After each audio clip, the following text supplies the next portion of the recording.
السلام علیکم ورحمۃ اللہ وبرکاتہ۔ الحمد للہ رب العالمین والعاقبۃ للمتقین والصلاة والسلام علی اشرف الانبیاء والمرسلین نبینا محمد وعلی آلہ واصحابہ اجمعین وعلی من تبعہم بإحسان الی یوم الدین، اما بعد۔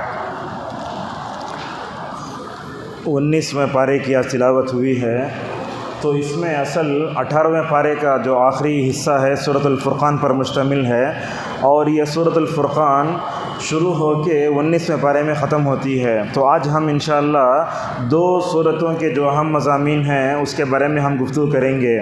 ایک تو ہے سورۃ فرقان اور دوسری ہے سورۃ الشعراء، اور یہ جو آخری درس کا حصہ ہے میں سمجھتا ہوں بڑا اہم ہے، اس لیے کہ آج ہمارے معاشرے میں یہ نظمیں سننے کا رجحان، قوالی سننے کا رجحان، اور اسی طریقے سے ہم دیکھتے ہیں یہ قوالی وغیرہ بہت زیادہ ہو رہی ہے، تو کون سے اشعار سننا کون سے نہیں سننا وہ درس کے آخری حصے پر مشتمل ہے۔ تو تمام لوگوں سے گزارش ہے کہ آخری تک انشاءاللہ ہمارا ساتھ دیں۔ سورۃ الفرقان، فرقان کا مطلب کیا ہے؟ فرق کرنے والی۔ علامہ سیوطی رحمہ اللہ فرماتے ہیں، اللہ تبارک و تعالیٰ نے قرآن کریم میں قرآن کے نام اور اوصاف 50 پر 5 بیان کیے ہیں۔ جیسے ایک آدمی کا ایک نام ہوتا ہے، آڑا نام ایک ہوتا ہے، مگر قرآن کے نام اللہ تبارک و تعالیٰ نے 50 پر 5 ذکر کیے ہیں، نام بھی ہیں اوصاف بھی ہیں۔ اگر آپ یہ دیکھنا چاہتے ہیں تو علامہ سیوطی کی کتاب الاتقان فی علوم القرآن، اس کتاب میں آپ دیکھ سکتے ہیں۔ ان ناموں میں ایک نام ہے الفرقان۔ فرقان کا مطلب کیا ہے؟ فرقان کا مطلب بیان کرتے ہوئے علامہ شوکانی رحمہ اللہ کہتے ہیں، حق و باطل میں فرق کرنے والی کتاب، یعنی قرآن مجید، شرک اور توحید میں فرق کرنے والی کتاب، حلال و حرام میں فرق کرنے والی کتاب، صحیح اور غلط میں فرق کرنے والی کتاب، مومن اور جو ہے کافر میں فرق کرنے والی کتاب۔ اللہ تبارک و تعالیٰ نے یہ جو قرآن کو فرقان کہا، بعض جگہ اللہ تعالیٰ نے جو ہے توریت کو بھی فرقان کہا ہے، جو حضرت موسیٰ علیہ السلام پر اتری تھی۔ اللہ تبارک و تعالیٰ نے قرآن کو اتارا، کیوں اتارا؟ کہا تبارک الذی نزل الفرقان علی عبدہ لیکون للعالمین نذیرا، تاکہ آپ اس قرآن کے ذریعے لوگوں کو ڈرا سکیں۔ اس صورت کے آغاز میں اللہ تبارک و تعالیٰ نے معبودان باطلہ کی بے بسی کا ذکر کیا ہے۔ آپ دیکھیں اللہ کے علاوہ دنیا میں جس کسی کی بھی عبادت ہو رہی وہ اللہ کے بندے ہیں، جیسا کہ اللہ نے کہا ان الذین تدعون من دون اللہ عباد امثالکم۔ اور اس صورت میں تیسری بات ہے قرآن پر اعتراض کیا۔ اب قرآن پر کیا اعتراض کیا؟ اور یہ اعتراض سمجھیے قیامت تک کیا جاتا رہے گا۔ کیا اعتراض کیا؟ کفار مکہ نے کہا محمد صلی اللہ علیہ وسلم اصل میں وہ نبی بننے سے پہلے اپنے چاچا کے ساتھ ملک شام گئے تھے تجارت کے واسطے، وہاں جا کو سکو آگے ہی ہے۔ اللہ فرماتا ہے اللہ تعالیٰ نے رسول صلی اللہ علیہ وسلم کو نہ لکھنا سکھایا نہ پڑھنا سکھایا۔ آپ لکھنا پڑھنا کچھ بھی نہیں جانتے تھے، آپ صلی اللہ علیہ وسلم امی تھے۔ امی کا مطلب کیا؟ پڑھنا بھی نہیں آتا لکھنا بھی نہیں آتا۔ یہاں دیکھیے اللہ کی نبی صلی اللہ علیہ وسلم کبھی مہینہ 29 کا ہے تو کیسا بتا، دیکھیے یہ ہو 10، پھر اور ایک مرتبہ 10، کتنے ہوئے 20، 29 ہونا غلط ایسا موڑتے تھے۔ اللہ کی نبی کو بول لکھنا پڑھنا نہیں آتا ایسا بتاتے، 10 ہوئے اور ایک مرتبہ 20، انگوٹھا موڑ کے بولتے مہینہ کبھی 29 کا ہوتا ہے، کبھی اس کو چھوڑ کے بولتا ہے مہینہ 30 کا ہوتا ہے۔ اللہ کی نبی صلی اللہ علیہ وسلم اس طرح اشارہ کرتے تھے۔ اور اسی طریقے سے کفار مکہ نے اور یہودیوں نے نبی کریم صلی اللہ علیہ وسلم پہ اعتراض کیا۔ کیا بولے؟ صبح و شام کون کی اس کا لکھا رہی سے کیسا ہو سکتا؟ وہ اللہ فرماتا ہے وما ينطق عن الهوى ان هو الا وحی یوحى۔ قرآن پر اعتراض، اللہ تعالیٰ کیا جواب دیتا ہے؟ دیکھو قل انزلہ الذی یعلم السر فی السماوات والارض، اے محمد آپ کہو یہ قرآن کو اتارنے والی ذات وہ ہے جو زمین آسمان کے سارے رازوں کو جانتی ہے۔ وہ دن کے اجالے میں لکھو رات کے اندھیرے میں لکھو، اللہ تبارک و تعالیٰ کو سب کو معلوم ہے کون کیا کر رہا ہے۔ اور نبی کریم صلی اللہ علیہ وسلم قرآن اپنی طرف سے پیش کرے تو اللہ خاموش بیٹھے گا؟ اللہ تعالیٰ تو سورہ حقہ میں فرماتا ہے اگر یہ نبی اپنی طرف سے قرآن پڑھ کر پیش کرے ہم آپ کو پکڑ کر یہ سامنے کا کاٹ دیں گے، اور جو ہے اللہ تبارک و تعالیٰ نے اتنی وعید سنائی۔ اسی طریقے سے قرآن پر اعتراض ہونے کے ساتھ ساتھ نبی پر بھی اعتراض ہوا۔ نبی پر کیا اعتراض ہوا؟ اللہ فرشتوں کو نبی بنا کر بھیجنا تھا، وہ کیا یتیم بچے کو اللہ نبی بناتا سو، اور نعوذ باللہ۔ اب کیا ہے